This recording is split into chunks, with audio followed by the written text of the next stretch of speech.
सांगितलं की मी तुमची अर्धांगिनी आहे. हो, अर्धांगिनी कशाला म्हणतात? अर्धम भार्या पुरुषाची. शास्त्रकार सांगतात पुरुषाचं अर्ध अंग पत्नी. ज्याची पत्नी गेली त्याला अर्धांग वय झाला असं समजून घ्यायचं. अर्धांगिनी पत्नी, तुम्ही माझं पाणी ग्रहण केलं, माझ्या जीवनाची संगती काय?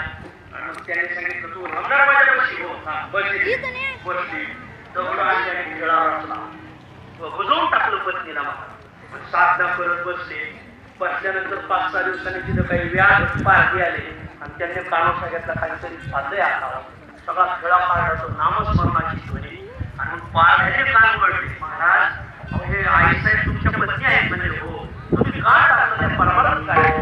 सांगितलं की माझ्या परमार्थाला विरुद्ध करायचं तर थांबायचं, करायचं असं तर थांबायचं. आईसाहेब थांबल्या. भगवंताने हे नाही साक्षात्कार दिल्यानंतर पांडुरंगाने सांगितलं आता साधना थांबवा, पंढरीची वारी झाला आणि संपूर्ण समाजाला परमार्थ महाराजांनी भक्ती केली. आणखी 12 कोटीची साधना मांडली आणि वारी सुरू केली. पंढरीला वारीला जायचे, मागे यायचे. नगरला काही काळ राहिले तर यवन शासक होते. यवन शासकांनी त्यांना थोडासा ताप मांसाची ताटं करून पाठवली.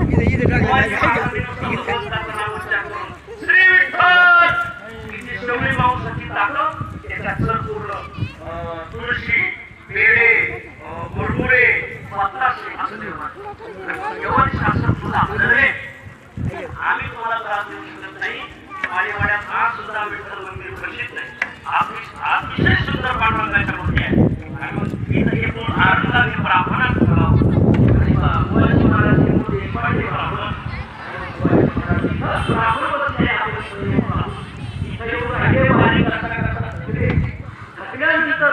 पांडुरंगाला सांगितलं पांडुरंगा आता आपल्या नियम केले, तुम्हीच आमचा नियम चालवा. देवाने सांगितलं आतापर्यंत तुम्ही माझ्या गावी येत होते, आता मी तुमच्या गावाला येणार.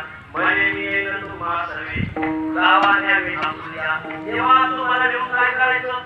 देवाने सांगितलं सेवा माझा न करावा